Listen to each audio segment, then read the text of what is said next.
Today, we are here to discuss very important topic of current time, AI policy, power, and public good. These topics are really relevant when AI is propagating at really fast pace, and we would like to bring our guests who are very knowledgeable and leading voices in this area, covering the important topics of community-led regulations, education, and importance of compliance at the start of AI startups. For that, we would like to open this discussion with a very important question to all of us: who should control the artificial intelligence? Should it be allowed to be in hands of powerful organizations or countries? How about inclusion of global south and how it is being propagated to grassroots level? To address these queries, I'm really happy to welcome our guests, Dr. Umang and Dr. Raju from World AI Governance. Thank you, Dr. Umang and Dr. Raju, to join this conversation today. To start today, I'll go to Umang. Dr. Umang, before we deep dive into the big question about AI regulation and global power, let's start little light. You lead a foundation that brings together some of most seasoned mind minds in the AI governance area. What one surprising thing you have learned while building this global community? Thank you, Manish Gupta. Thanks for giving opportunity. My name is Dr. Umang Mehta. I'm a founder of WIG Foundation and seasoned leaders in a cybersecurity, risks, AI governance with the 30 plus years of experience and dedicated for the building a secure, responsible, and the scalable digital ecosystem. Come to the point of the questions. Okay, one of the surprising things I have just learned is that the moment you bring experts under the said purpose, responsible, and the trustworthy AI, this walls drop instantly. The people or the person assume AI governance discussion are dry or complex. But what I have seen is it's a completely opposite. Senior leaders, researchers, or lawyers, and the technologies open up because everyone feels the weightage of the same as a responsibility, like ensuring the AI works for the society, not for the other way around. Another unexpected thing is inside is how fast collaboration happen when the goal is ethical AI. And these are the individuals who normally works in a highly competitive environments, and yet they are also eager to exchange idea and support each others. And it's true that when the mission is accountability, okay, and the public goods, expertise like become you and me become something we build together. Okay, that's something we protect in our silos. Okay, this is my way. Great, great to hear. So it means that the concern is universal, and these eminent minds, brains, they want to come together to give a shape to something which was not there previously. Really noble. So glad to know that there is a thriving community. And if you describe your World AI Governance Foundation's mission in few words, what that would be? Very information like in a very three words like ethical, inclusive, and transformatives. Each word reflects what we stand for, building an ecosystem where the innovations serve the humanity, not the other way around. Really good. Good. And this is really powerful as well, right? I'm sure you must have got an opportunity to look in these AI governance challenges firsthand. Mhm. Uh, to our listeners, would you please describe these challenges you found? I'm just describing based on the Indian perspective only. As a AI begins in the shape of the every part of our life. Okay, from the digital payment to healthcare governance and the education, India still a critical point. The promise is to AI governance, and at WIG Foundation, we see the AI governance not just a technical framework, but as a responsibility towards the people, society, and nation growth. In a very simple word, like people, process, and culture. India is a diversified and the needs are inclusive AI. Okay, in a various sector. Okay, like in a language, culture, scenarios. Okay, economic background, and many others as well. And every area, this AI governance are required, and its requirements like in a together mode. Okay, it's not a silo mode. Every sectors like in a bias data, one side of fit is not possible in across all the model. It's require a sector wise, process wise, and the important thing is the poor representation can be uninternationally. Okay, the subject is a large section and the our population purpose. This is the one. Second one is growing adoption and the slower readiness. This is the second very critical subject. Okay, and the, if I say in my like in a, my experience in a recent engagement with the various other corporates and the government institute and the incubation centers and the innovators, and the data sensitivity is an Indian context. Okay, it's a very important subject. Okay, which need to be considered. And I just wanted to add one more part, like in a cyber plus AI threat expanding rapidly. Thank you, Umang, for really explaining us need of AI laws and regulations in India. I think it's really an apt time to protect its citizens and businesses alike, and India is making right progress. Thanks for giving insights about that. Let's Thank you. move to our next guest, Dr. Raju, quite a known name in India in AI circle, and also working closely with young innovators in the country. Welcome, Dr. Raju. Thank you, Mr. Manish Gupta. Dr. Raju, would you be please kind enough to give your short intro to Sure, our sure. listeners? Having more than 33 years of experience in IT and research field, and currently heading president for WIG Group Foundation, where we are brainstorming or mentoring many young entrepreneurs in especially fintech and insurtech, where they have lack of knowledge.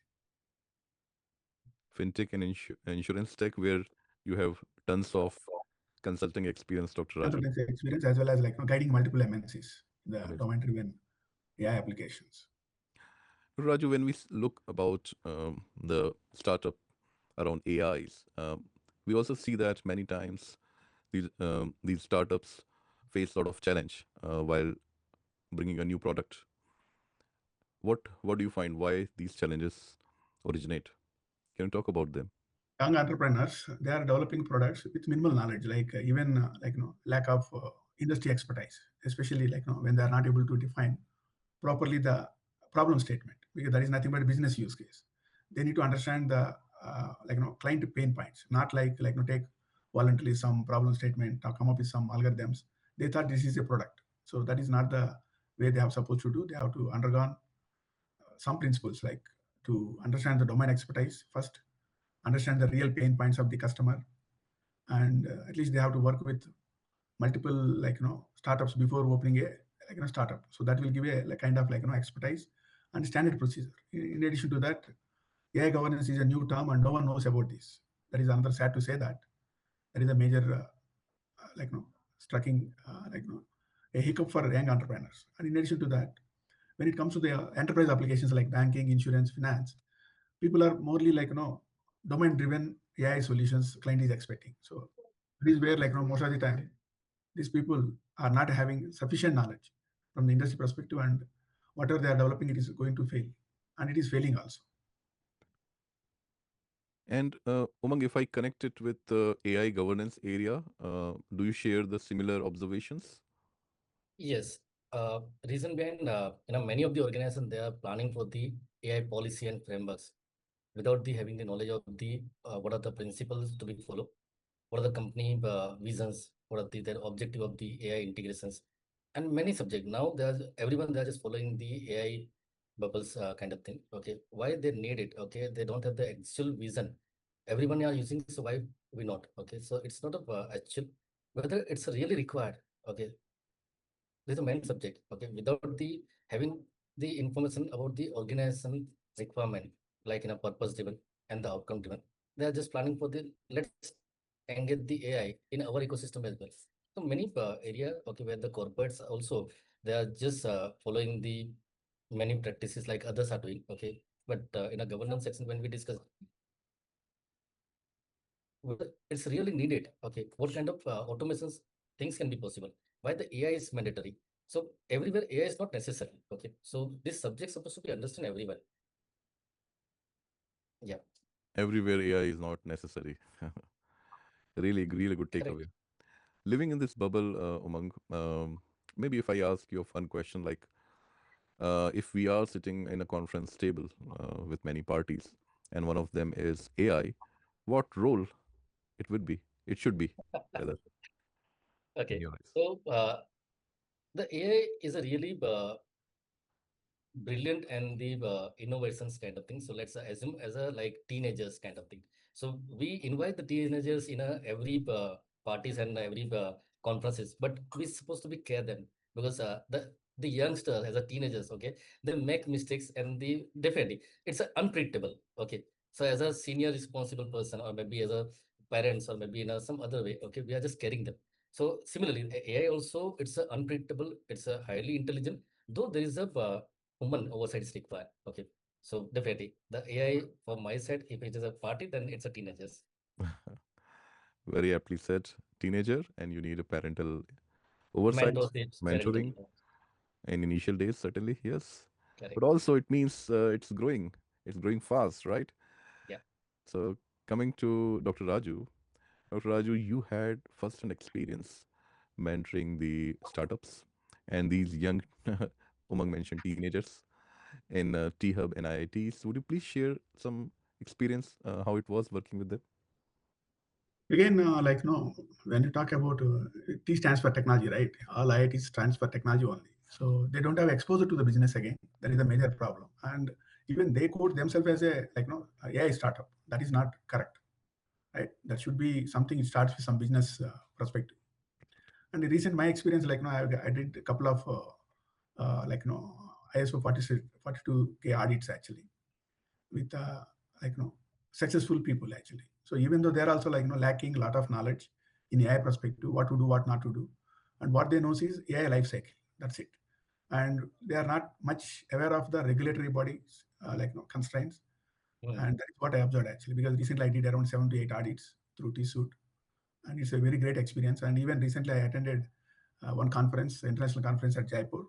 There I delivered a like guest lecture on AI governance along with IIT professors. Whenever I'm talking, the whole hall is silent actually. No one is not understanding my terminology.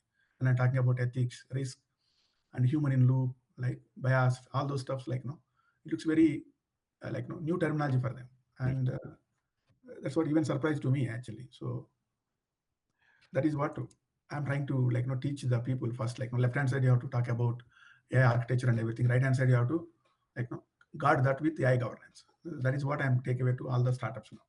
What we have done is we have come up with a kind of a consulting where we help the startups to implement AI governance from the scratch so that their applications are in safe.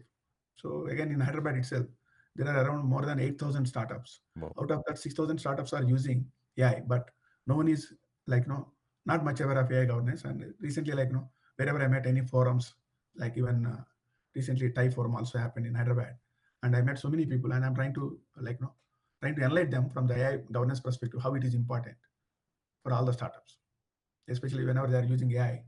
They are not even like having the guardrails for at least those are Got the Mm. good old days we are talking about best practices. Even they are not doing that. If I ask this way, why should startup founders care about AI governance from day one? So number one, I'm trying to tell AI governance is no longer is optional.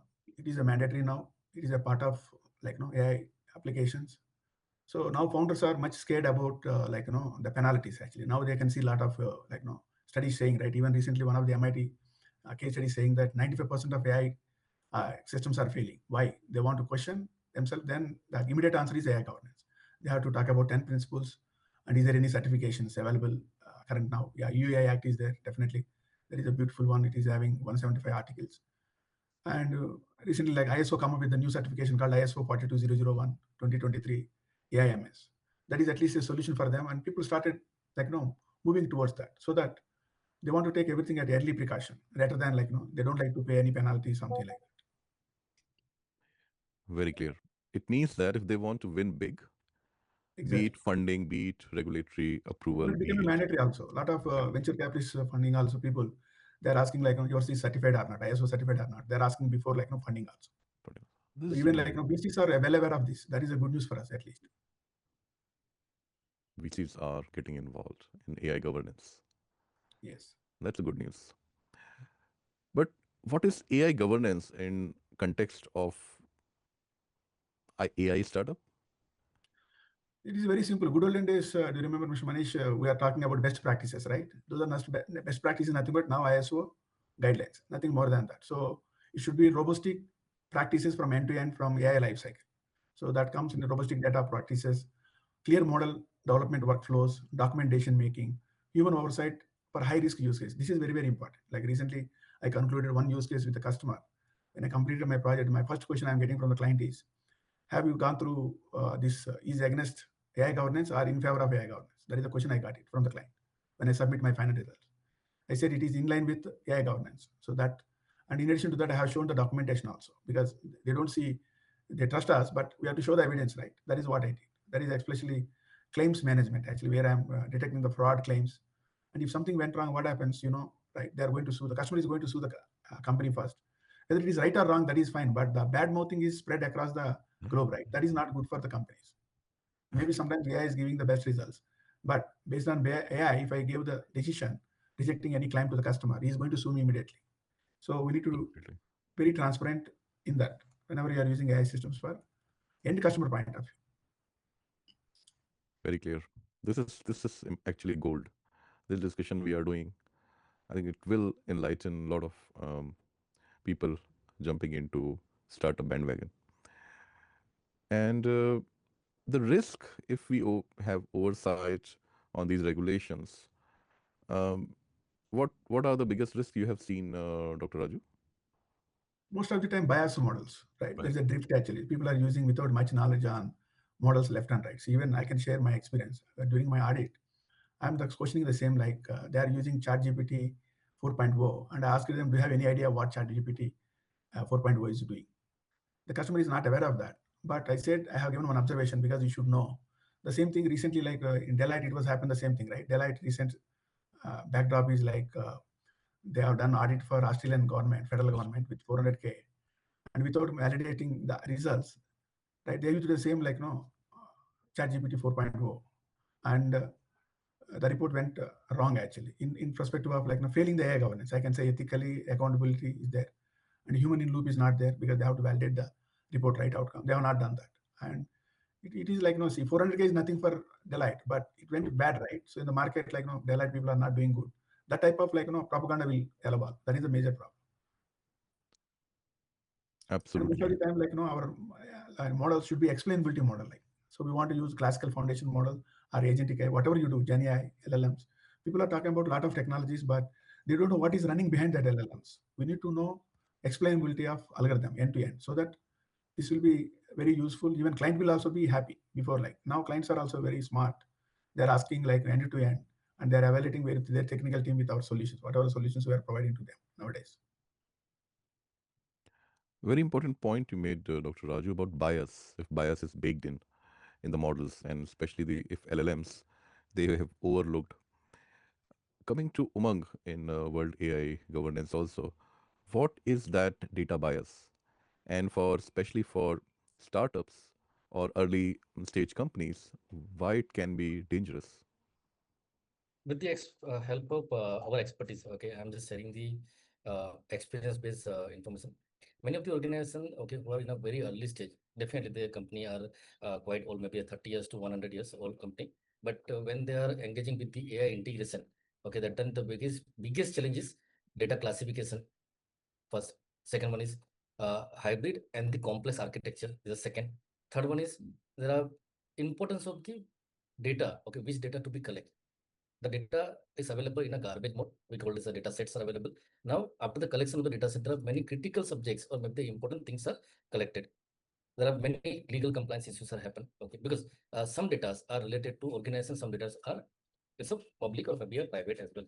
So very key and the important subjects are the informations are unavailable. Okay, what are the things to be integrated? Okay, so what kind of data sets are required? Whether some data sets are required to be wrapped maybe there is a information to be removed from the data sets. Okay, so classification types, okay, the specific columns to be removed, and many other subjects like an enterprise client integration. If it is an organization integrate with the supply chain model, okay, and what are the things to be said within. Okay, so many AI and the API integrations are available. So in a very early stage company, okay, they don't know about the data classifications and the data sets type. It's a very biggest. Everyone can be helped for the AI integration. There is no issue with the AI integration. There is an issue with the data sets and the legal compliance issue. Yeah. Got it. So if the data is garbage, Yeah. LLMs cannot do much, right? Yeah, it is true because generally when initial stage, definitely the data having the garbage because it's a yet to filter, yet to sanitize because they are just collecting the data and they are just planning for the next step. Okay, because initially they have the purpose only. Okay, there is no outcome is available. So they are collecting the information, then they identify the use cases, then design the subjects, and then they are planning for the other integration now. So it's a very immediate challenges are available. Okay, so initially data garbage are immediate issues. Okay, because it's a happening for the every new companies. Okay, who are integrating the AI base. Well explained, Umang.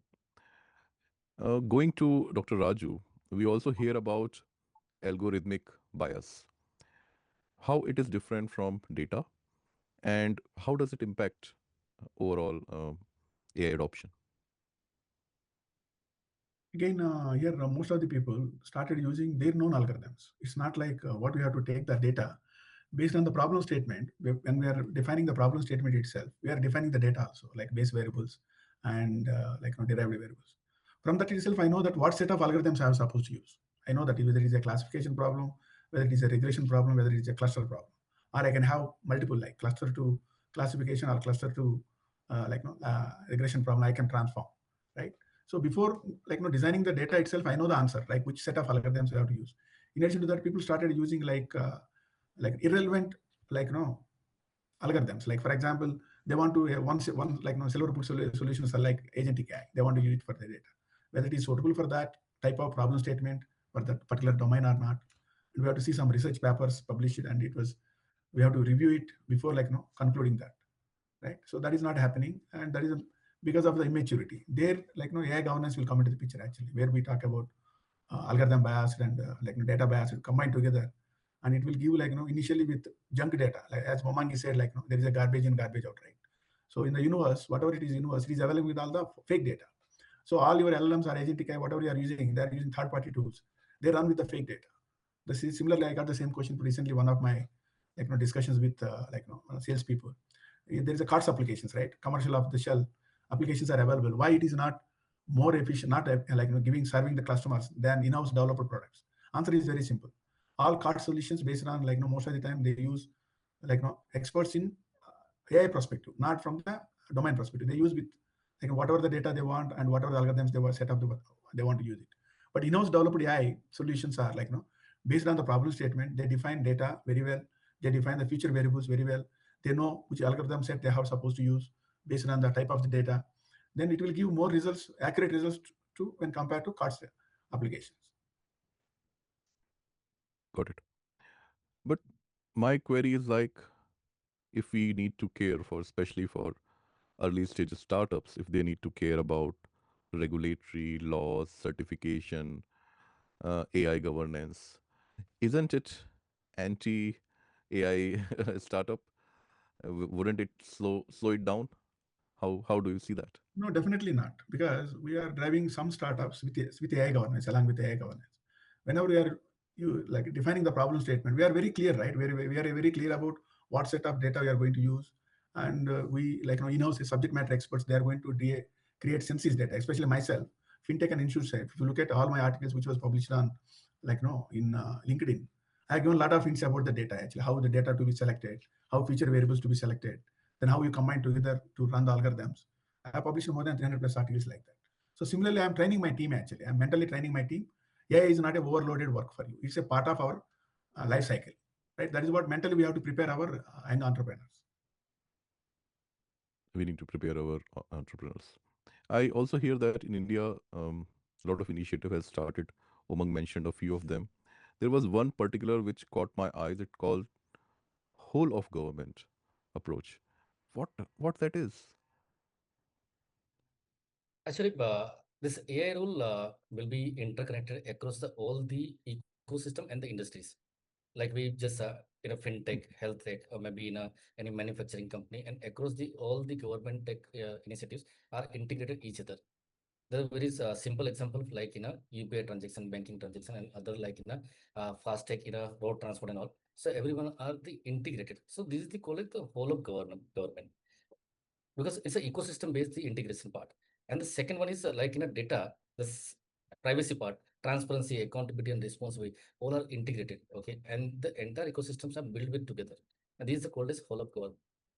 And this is sort of s- subject to AI integration. This is a subject of is the very integrated with the clarity. Okay, then there is a approach which is required for the fastest and the digital ecosystem and the immediate awareness program, immediate integration, immediate there is a resilience model, immediate monitoring model. Everything's are available. So this is the main subject. Okay, the whole of government. So it's not a unique subject, but it's a simple way to answerable. Okay, across all the government and the all the ecosystem altogether. Yes, Manish. Thank you for explanation, Umang. And Dr. Raju, the same if I apply here, one side regulatory doing catch up. What will be a responsible innovation in terms of AI products? You see, And most of the, even I met a lot of researchers also recently, like from IITs.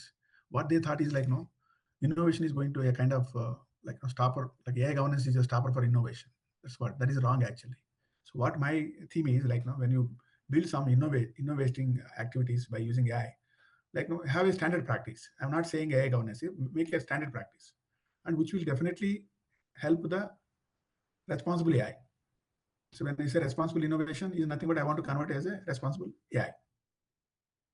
so set of SOPs, if you bake in early, Yeah, it will exactly. lead Exactly. to. Like you are like having a standard frameworks already available. People are started using it. That Hmm. so it's like voluntarily how to start doing all those things. Because for example, you have developed one product like robot. Just assume that it is a robot that is serving the patients. Right? After some time, I don't know where it went wrong. It is going to kill the patient also. But who is responsible for that? Is a manufacturer or software or IoT or governance not followed by the doctors. Right? There is a accountability also the part of that your solution. Right?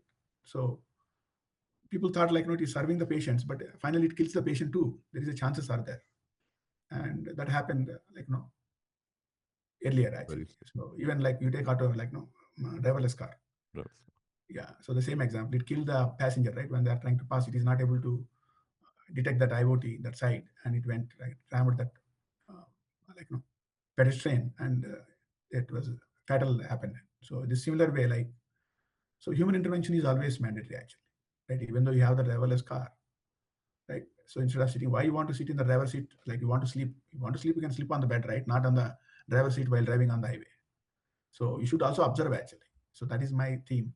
So innovation definitely right now, innovation AI should be converted as innovation, responsible innovation. Thanks for enlightening us, Dr. Raju. Is there any set of you know checklists or for practices they need to adopt? Is that something we can share to our audience? Yeah, basically like no AI policy should be the primary. You have to define what is your mission, vision on AI policy, right? When how often you want to do, how your life cycle, and minimal documentation. You standard like no, like for example, especially I'm working with fintech and insurtech. These are already like no regulatory bodies are already in place actually. But when you are using AI, they did not even predict in near future. That's what all regulatory is talking about. Like no, the practices manually actually. So it is not earlier like no thought about this because what we need to see all these regulators should be accomplished when you are using AI. Very simple. So you have to follow the best practices. That is nothing but like no AI governance, 10 principles if you practice. That is enough. That Yeah, takes care about all like ethics, fairness, reliability, risk, human in loop, stakeholders trust. All those things will be taken care. 10 principles I'm talking about. 10 principles of AI governance. AI governance. Those are very important. Right. Thank you, Dr. Raju. And again, question: many of these AI startups they start with minimal funds, bootstrapped from pocket. How these governance applying these best practices? You have seen that it would help them raise funds or attract more VCs. Definitely right. Because nowadays, VCs are also, they're always look at their money, right? So they want to see all the risk. Now the new word called AI governance, whether these people are following it or not. Like once you are following it itself is they trust you, right? They trust your solution. They trust your idea is fine, but they trust your solution too. Then that is a faster way of closing the deals, right? And investor trust will be there definitely. And due diligence, no need to do actually. Anyway, they are going to do due diligence. And nowadays, VCs are doing a kind of audits actually from AI perspective. Like they are hiring people like me. Raju, can you go ahead and do the due diligence about this startup from the AI perspective? That again, governance perspective. Super. This is really going into right direction then. Yes. I also see that many times the implementation of AI is one part, but when it comes to usage, handling customer data, uh, we have seen a lot of episodes. If we remember recently, there was a lot of deep fakes of celebrities, or there were a lot of synthetic data baked in into AI outcome. Um, how this can be prevented? It is again the data part. Yes, definitely that is what we need to do. Even recently, I trained a few salespeople from one of the organization where my taken is always whatever the data is available, census data, you build the models, right? Again, check with AI governance. When you go to the client, you show this as a demo. That is fine. When they want a real result, ask the client the real data and test the real data with your model again. And there may be chances of changing the results. That is the final. And you should be very transparent with the client. Whatever the data I'm using, synthesis data, this may not give the 100% results, whatever you need it, because it is a fake data, number one, right? Even whatever you domain expertise, because I derive a lot of fake data for my internal purpose, but it will be matching 80 to 85% of the production data because I worked more than 26 years in this field. I know the behavior pattern. I can build, but I cannot build exactly mirror of 100% of production like data. That is what I can see that. So what we need to convince the client is this shows at least your capability to the client. Like yes, see, by this is your problem statement. This is my solution. But I want to really check the final answer from my side again. Again, please provide the your original data and test with my model, by my solution. Definitely that will give the accurate result. So that is the way I'm convinced the client, and it worked well also. Got it. So ensuring that the data sets are right and making sure that all the audit logs Correct. are available to without any bias or yeah, red flagging any such findings in early will certainly help them, right? Yes. I think we all agree one part that startups must avoid becoming tool for societal harm, and especially leveraging AI for such bad actors can create chaos.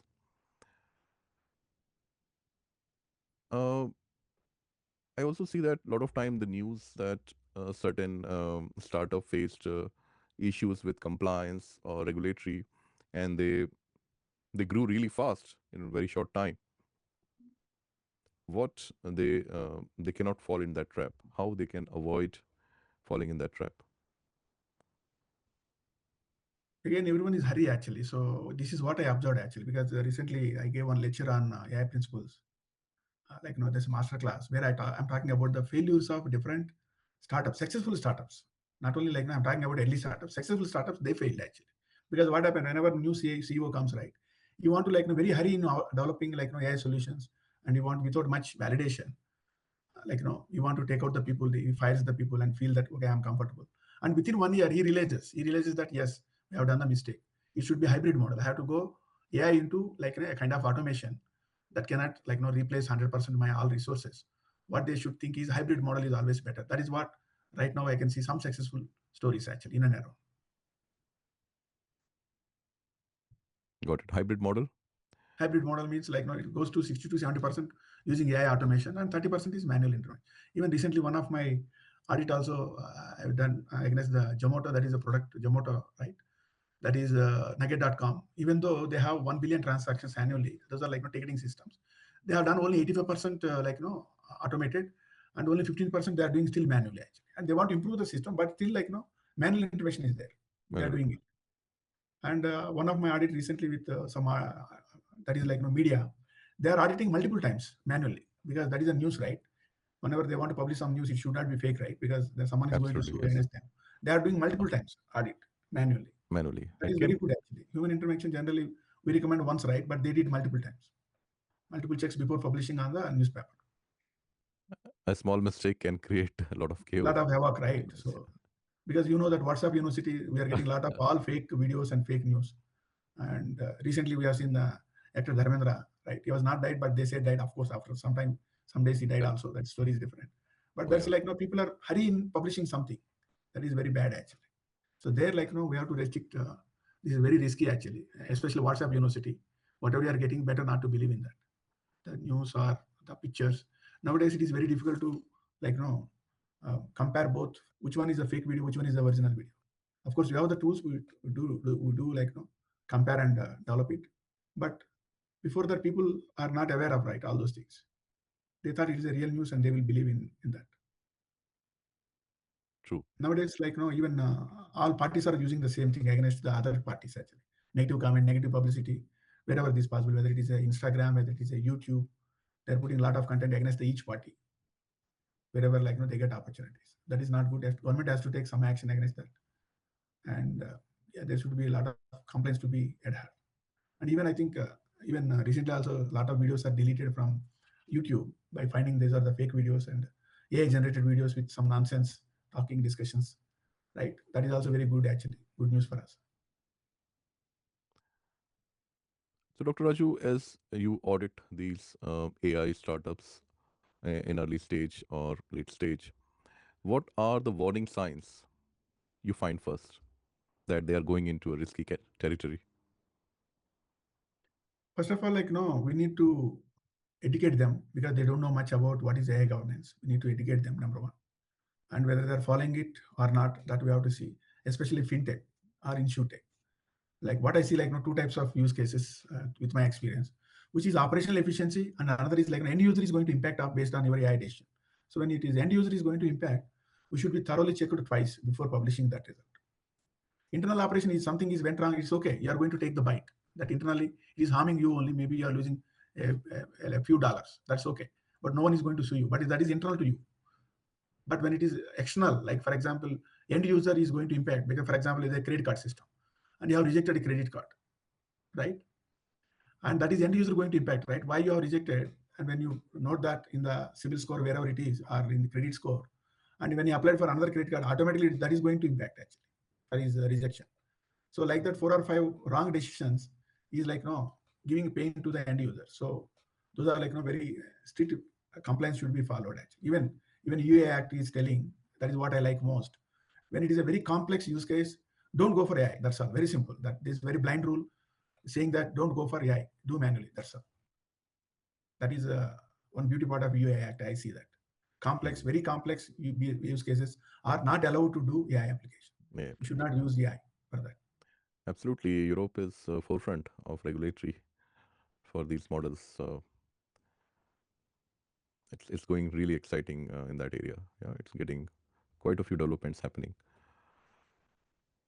Looking forward 2030, almost 5 years ahead, where you see Indian AI ecosystem going, Dr. Raju? Definitely, it will be in a maturity stage for sure. People are like, last 2 years, I can see that it's an exponential increase in AI startups, especially all fintechs and insurtechs. Even sometimes, like, fintechs are giving befitting answer to the big players like SBI and ICICI Bank. I see that some of the, like, Amazing. insure like fintech like, startups. So definitely, it is the maturity stage where they implement AI governance, right? The maturity start with maturity, like, by implementing the AI governance 100%. Definitely, they have a lot of maturity in, because it gives like explainability of your end-to-end system, right? So that will be like, they can scale to the next level for sure. Right now, it is very difficult for enterprise level. They are not able to get the confidence of the clients. I can see that. But even enterprise applications also will start doing trust based on your AI governance actually, which gives the clear explanation to the, it will convince the customer actually. End of the That's day, good. story is very simple. Like if you are able to convince whatever it is, then it is easy for the customer to buy in your idea or your solution. That is what I can see that for next 5 years, we'll get a lot of maturity. People talk about governance more. I can see this buzzword wherever I go. At least people are talking about, but I see only few are practicing. And fortunately, I'm part of that practice actually, because as I said, right, I'm already part of 8 audits, stage 1 and stage 2 with different sectors actually. One is in retail, one is in service industry, one is in pharmaceutical, one in media, one in credit score, something like that. So it's like, anyway, irrespective of my domain expertise, I'm part of all these audits where I'm looking into AI end-to-end solutions from the AI governance perspective. So that much technical knowledge I have already. So I don't need to know the domain expertise, but I can revalidate. But before going to those audits, I will thoroughly read about that domain first, try to understand more if it is new to me, and then I will go for audits. That is my success mantra for most of my audits. And client has given very good feedback on our suggestions, because we give a lot of suggestions during the audits actually. Thank you, Dr. Raju. I think this is really good information, and especially it's going to prove very useful for startup founders and our listeners who are going to start up really soon. One final message to all upcoming startup founders. What one thing AI leaders should never forget? Yeah, I can see the 3 pillars here. One is domain expertise. There you can understand the client problem statement thoroughly, number one. Number two, your AI set, which technology from the AI perspective you are supposed to use. And third one is governance. If you add these 3 pillars into your solution, definitely you are going to get the confidence of the customer without any issues. You will get all the deals actually. The responsibility of AI should not be looked at constraint. That's what you mean? Exactly. This is not a constraint actually. Why people are talking this constraint, I don't even understand. Because when they are developing the solutions, what they need to see is, I need to have explainability. Like, it should not be a black box. Whatever the input you are giving, you are getting some output. But how it is happening internally, you should know actually.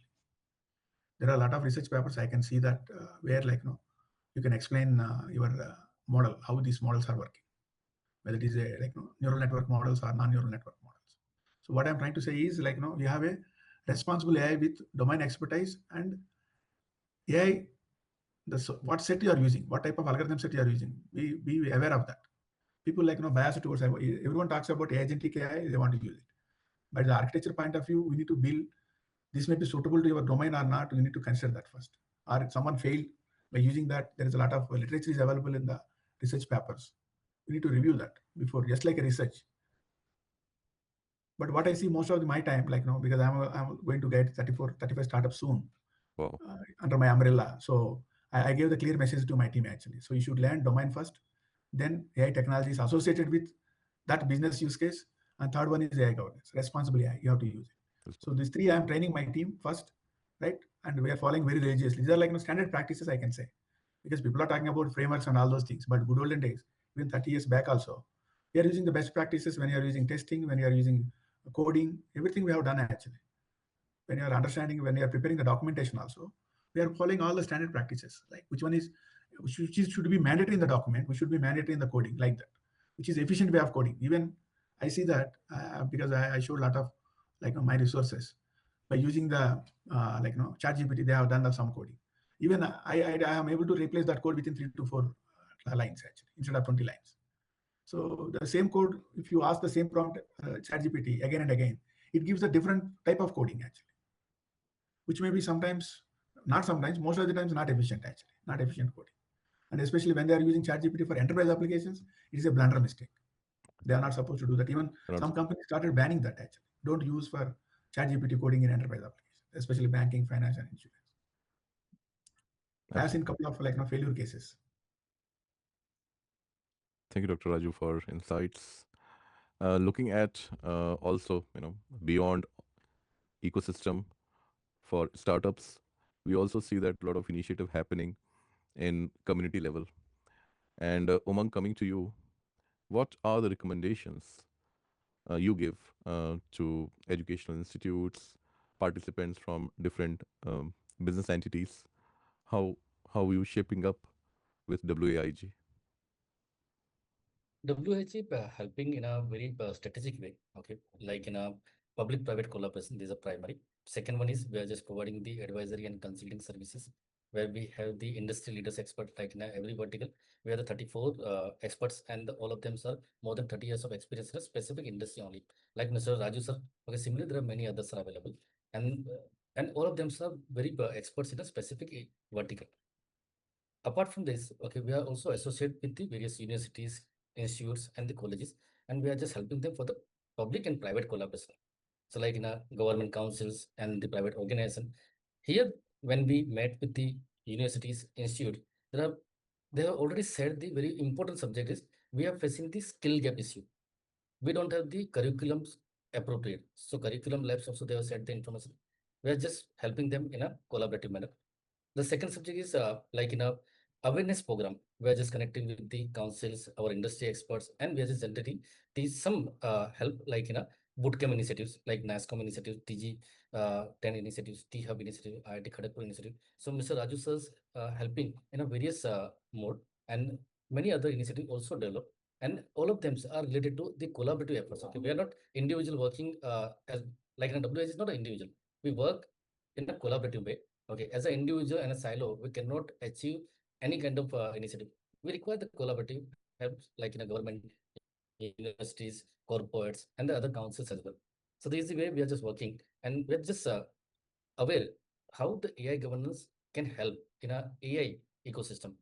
Governance cannot be create any roadblock, as Raju sir already clearly says that. Okay, many organizations they have the fear if we integrate or enable the AI governance, then they our development will be in a kiosk because the governance will create the roadblock. No, it's not a actual way. So we are just generating the awareness program, we are sharing them, and we are also helping the based on the consulting and advisory way as well. Okay, so likewise we are helping. Thank you. Thank you. Thanks, Umang, for l- letting us know about these developments. What educational focus we should talk about when the students are in school and colleges and universities? What what should be the primary focus for educators? In our education section, the primary objective is a critical and analytic thinking. Now in our educations, okay, they are also adopting the AI-based LMS tools, and we are just enforcing them to just learn about this area. Second one is we are just providing the specific type of boot camp, whereas the organization treating them as a product specific training.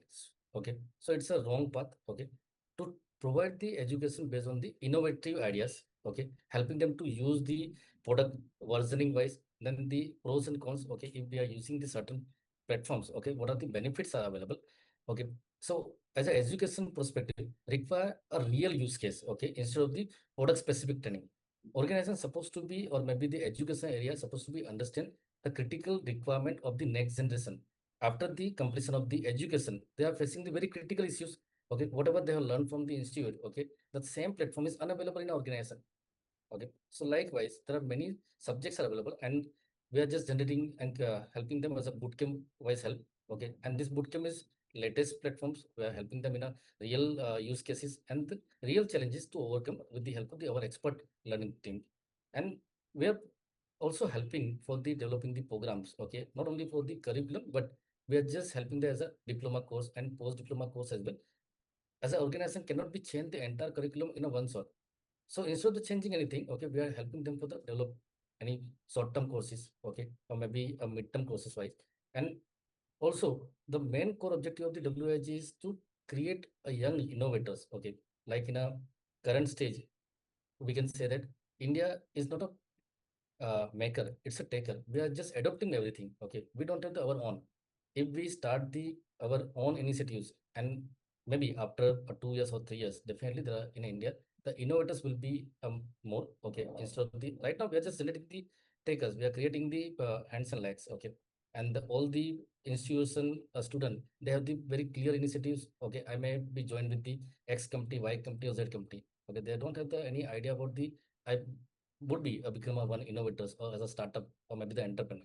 So this is a very biggest, and we are just helping them for the issue like in a bootcamp wise and the awareness program wise. Like Raju sir also helping as a startup initiatives, and they are also mentoring in a maybe more than 600 in a one location in Hyderabad only. And It's adding to remarkable. Dr. Oman, recently we initiated a NASCOM EPBL program that is nothing but Yes, yes. experiential project-based learning. We take industry real use cases and we drive end to end with AI governance so that people will aware of that. If they do like 10 projects in credit card system, for example, it will cover the whole domain, the understanding, and when they go for any interviews actually by putting all those into their resume, there is a chance of getting the opportunity in the like with big paycheck actually. That is what we are trying to do in local, and Umang is trying to do in Mumbai, in and around all the institutions. Amazing. So you're going to grassroots level with Exactly. educational institute, bringing Yes. the new courses, Right. increasing the awareness, and also bringing the competencies which will help them Right. With develop simple coding themselves. also. What we did is like we developed like Python code like English. If you Right. read English, you are able to do the coding actually, so that people should not worry about the programming actually. No, we made all the simple steps, 40 steps. You can like do any solution with that. That's what our USP actually. And in addition, we are helping in a regional language. Okay, in a many area. Okay, everyone they are not expert in an English subject, but definitely after the understanding of the product and the development, definitely they may have to work on English only. But we are not giving them enough challenge immediate base. We are helping them in a regional language to understand about the what is AI, how to use AI, and what is the benefit of the users of AI. So in a many area, okay, there are really needs other regional as well, okay, who don't know or maybe they are having some challenges in the English subject. We are helping in a regional level as well. Amazing. This is really powerful. The propagation of AI knowledge should go beyond the boundaries. Yes. Really great discussion today, Omang and Raju. Thankful for you to come in this forum and share and impart your knowledge. We are looking for a responsible AI development all around, and your WAIG is going to be a cornerstone to develop these policies, frameworks, educational curriculum. And I'm very happy to be part of this discussion and propagate this message. With Thank that, you very much. I would bring this to a closer. But having said that, we will be eager to hear from our audience if they have any questions, if they want to ask something, or if they want to join the forces for WAIG under your umbrella. We would really love to felicitate that conversation. So, Thank you. with that, wish you both a nice evening and thanks a lot for joining our discussion. Thank Thank you very you, much. Mr. Gupta ji. Thank you.